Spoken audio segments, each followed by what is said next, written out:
Radhe Radhe everyone, welcome to Kishori pharmacy. तो आज हम 6 सेमेस्टर का मेडिसिनल केमिस्ट्री 3 का यूनिट 3 पढ़ेंगे, जो कि एंटी ट्यूबरकुलर एजेंट है। तो एंटी ट्यूबरकुलर एजेंट क्या होता है?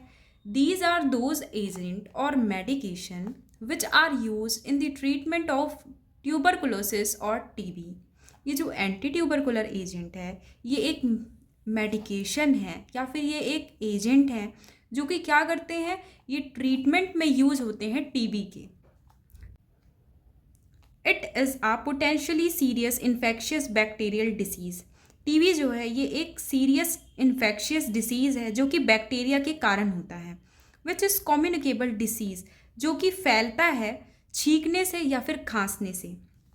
That mainly affects the lung, ये डायरेक्ट लंग को अफेक्ट करता है, जो कि क्या करता है, ये लंग में हानि पहुंचाता है। That is caused due to mycobacterium tuberculosis, ये जो टीबी की बीमारी होती है ये माइकोबैक्टीरियम ट्यूबरकुलोसिस कॉज करता है। जो माइकोबैक्टीरियम है वो कंटेन करता है mycolic acid. The cell membrane of mycobacterium is made by mycolic acid. जो माइकोबैक्टीरियम है उसका जो सेल मेम्ब्रेन होता है वो माइकोलिक एसिड से बना हुआ होता है। TB generally affect the lung but can also affect other part of the body. ये जो टीबी है ये टीबी डायरेक्ट अफेक्ट करता है लंग्स को, लेकिन लंग्स के अलावा भी ये बहुत सारे बॉडी के पार्ट्स को अफेक्ट करता है, जैसे कि ब्रेन हो गया, बोन्स हो गया, लिम्फ ग्लैंड हो गया। Most infection do not have symptoms, in which case it is known as latent tuberculosis. बहुत सारे टीबी के ऐसे भी इन्फेक्शन होते हैं जिसमें कोई सिम्टम देखने को नहीं मिलता है, जिसको हम लैटेंट ट्यूबरकुलोसिस कहते हैं। सिम्टम्स ऑफ ट्यूबरकुलोसिस, तो ट्यूबरकुलोसिस के कौन कौन से सिम्टम्स हैं? तो पहला जो सिम्टम है वो है चेस्ट में पेन होता है जब हम सांस लेते हैं। कफ कैन बी क्रोनिक और विद ब्लड, जो कफ होता है जब खांसी आती है तो खांसी क्रोनिक हो सकता है, बहुत टाइम के लिए हो सकता है, या फिर जब हम खांसते हैं तो खांसी से ब्लड भी आ सकता है। होल बॉडी में कौन कौन सी प्रॉब्लम हो सकती है? तो फैटिग हो सकता है, फीवर हो सकता है, लॉस ऑफ एपिटाइट हो सकता है, हाई स्वेटिंग हो सकता है। ऑल्सो कॉमन, और कौन कौन सी प्रॉब्लम्स कॉमन है यहाँ पे? तो loss of muscles, weight loss होगा, शॉर्टनेस ऑफ ब्रीदिंग होगा, स्वेलिंग इन लिम्फ नोड होगा। Key factors of tuberculosis, TB is spread from person to person through the air. ये जो टीबी है ये एक पर्सन से दूसरे पर्सन तक स्प्रेड होता है बाय एयर के through. When people with long TB cough, sneeze और स्प्लिट, जब जो पर्सन अफेक्टेड है वो खांसता है या छींकता है तो उससे क्या होता है, जो एयर होता है, एयर से एक पर्सन से दूसरे पर्सन तक वो जो टीबी की बीमारी है वो फैलती है। 1/3 of the world population is infected with TB. 1/3 का जो पॉपुलेशन है वर्ल्ड में वो इन्फेक्टेड है टीबी से। जो एंटी ट्यूबरकुलर एजेंट है उसका मैकेनिज्म ऑफ एक्शन कैसा होगा? तो क्या होता है, when anti tubercular agent is given to the patient, जब हम पेशेंट को एंटी ट्यूबरकुलर एजेंट देंगे तो क्या होगा, जो फैटी एसिड होता है फैटी एसिड डिक्रीज होने लगेगा। जब फैटी एसिड डिक्रीज होगा तो जो माइकोलिक एसिड का प्रोडक्शन हो रहा था वो भी डिक्रीज होगा। जब माइकोलिक एसिड का प्रोडक्शन डिक्रीज होगा तो जो सेल वॉल सिंथेसिस है बैक्टीरिया की वो भी डिक्रीज हो जाएगा, और फिर क्या होगा, वो ट्रीट कर देता है, ठीक कर देता है टीबी की प्रॉब्लम को। तो यहाँ पे क्या होता है, जो बैक्टीरिया है, बैक्टीरिया अपनी ग्रोथ के लिए क्या करता है, यहाँ पे डीएनए होता है, डीएनए जो होता है ये क्या करता है, ये बाई डीएनए गाइरेज के थ्रू आरएनए बनाता है, और जो आरएनए होता है वो आरएनए कन्वर्ट कर देता है राइबोसोम में, और राइबोसोम रिस्पॉन्सिबल होता है प्रोटीन सिंथेसिस के लिए। तो यहाँ पे क्या होता है, जो सेल वॉल होता है बैक्टीरिया का, जो कि माइकोलिक एसिड से बना हुआ होता है, उसे ही यहाँ पे हम इनहिबिट करते हैं। तो यहाँ पे मेनली हम कौन कौन से चीज़ को इनहिबिट कर सकते हैं, रोक सकते हैं, जिससे टीबी की जो प्रॉब्लम है वो ठीक हो सकती है? तो पहला है सेल वॉल की सिंथेसिस को हम रोक सकते हैं। डीएनए को हम नहीं बनने अगर देंगे तो क्या होगा कि जो आगे की प्रोसेस है जिससे ग्रोथ होना है वो भी रुक जाएगा, या फिर हम आरएनए की प्रोसेस को ब्लॉक कर सकते हैं, रोक सकते हैं, या फिर हम राइबोसोम को रोक देंगे। तो जो बैक्टीरिया की ग्रोथ होने वाली रहती है वो यहाँ पे रुक जाएगी। जब ग्रोथ रुक जाएगी तो क्या होगा, जो टीबी की प्रॉब्लम थी वो धीरे धीरे खुद ही ठीक हो जाएगी। फिर नेक्स्ट टॉपिक है classification of anti tubercular agent. ये जो एंटी ट्यूबरकुलर एजेंट है उसके कौन कौन से क्लासिफिकेशन है। तो जो एंटी ट्यूबरकुलर एजेंट है वो टोटल 2 क्लासेस में डिवाइडेड है। पहला है सिंथेटिक एंटी ट्यूबरकुलर एजेंट, दूसरा है anti tubercular antibiotics. Synthetic anti tubercular agent क्या होते हैं? तो सिंथेटिक एंटी ट्यूबरकुलर एजेंट वो होते हैं जो कि लेबोरेटरी में बनते हैं। तो जो फर्स्ट ड्रग है वो है आइसोनाइजाइड, जो सेकेंड ड्रग है वो है इथेनियोमाइड, और जो थर्ड ड्रग है वो इथम्ब्यूटॉल, फोर्थ ड्रग जो है वो है पायराजाइनामाइड, और जो फिफ्थ ड्रग है वो है पायरा अमीनो सैलिसिलिक एसिड। तो आइसोनाइजाइड क्या होता है? It was discovered in 1912। तो ये जो ड्रग है इसका डिस्कवर हुआ था, इसका खोज हुआ था 1912 में। It is a synthetic anti tubercular agent which is use to treatment of TB. ये जो आइसोनाइजाइड है ये एक सिंथेटिक एंटी ट्यूबरकुलर एजेंट है जो कि यूज़ होता है ट्रीटमेंट करने में टीबी के। एक्सीलेंट एंटी टीबी ड्रग, ये एक एक्सीलेंट टीबी ड्रग है जो कि फर्स्ट लाइन ड्रग है। Act on extra cellular and intra cellular TB, ये एक्स्ट्रा सेल्यूलर टीबी के लिए भी यूज़ किया जाता है इसका, और इसका इंट्रा सेल्यूलर टीबी के लिए भी इसका यूज़ किया जाता है। It is a first line drug for preventing and treating TB, ये एक फर्स्ट लाइन ड्रग है ट्रीटमेंट करने के लिए टीबी का।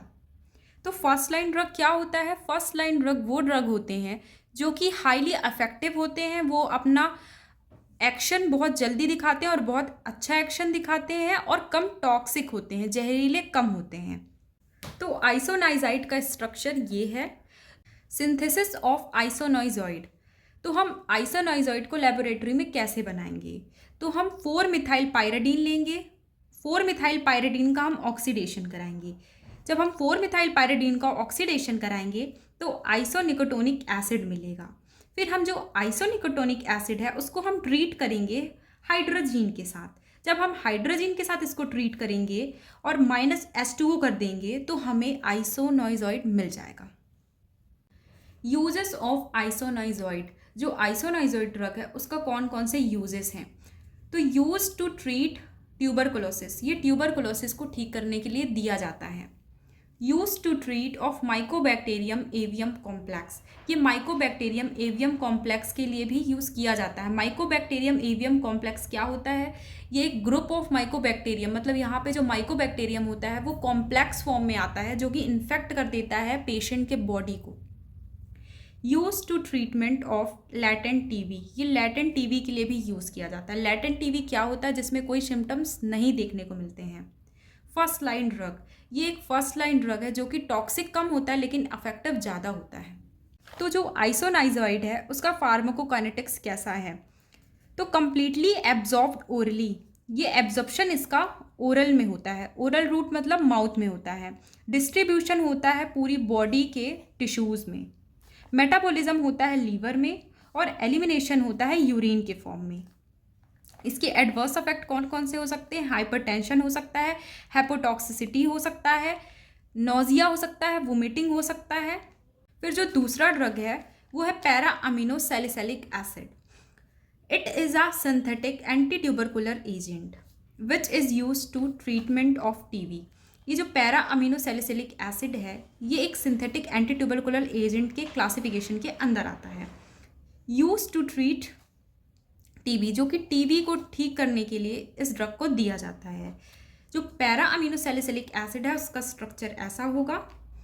मैकेनिज्म ऑफ एक्शन इसका कैसा होगा? It inhibits the synthesis of folic acid of mycobacteria, ये इनहिबिट करता है सिंथेसिस ऑफ फॉलिक एसिड। जो फॉलिक एसिड यहाँ पे बन रहा है बैक्टीरिया के अंदर ये बहुत हार्मफुल होता है, इसीलिए ये क्या करता है उसके सिंथेसिस को रोकता है। जब इसकी सिंथेसिस रुक जाएगी तो जो डीएनए हो रहा है, आरएनए हो रहा है, जो उसकी ग्रोथ का प्रोसेस हो रहा है वो भी रुक जाएगा।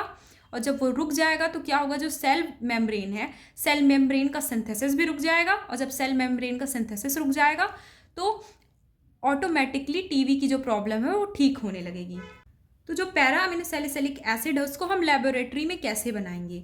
तो 2 हाइड्रोक्सी 4 नाइट्रोबेंजोइक एसिड लेंगे, उसमें हम -2 H2O को रिड्यूस कर देंगे। जब हम रिड्यूस कर देंगे तो क्या होगा, वहाँ पे पासा बन जाएगा, मतलब पैरा अमीनो सैलिसिलिक एसिड बन जाएगा।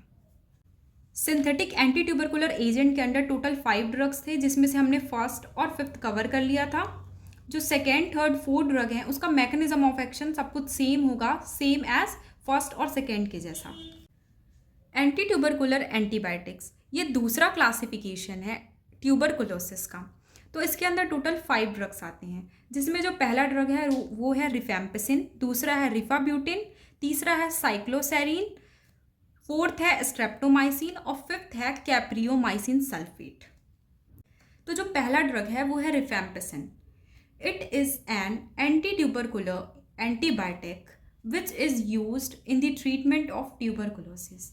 ये जो रिफेम्पिसिन है ये एक एंटी ट्यूबरकुलर एंटीबायोटिक्स है जो कि यूज़ किया जाता है ट्रीटमेंट के लिए टीबी के। It is a first line drug, ये एक फर्स्ट लाइन ड्रग है। फर्स्ट लाइन ड्रग क्या होता है, जो कि टॉक्सिक कम होता है और इफेक्टिव ज़्यादा होता है।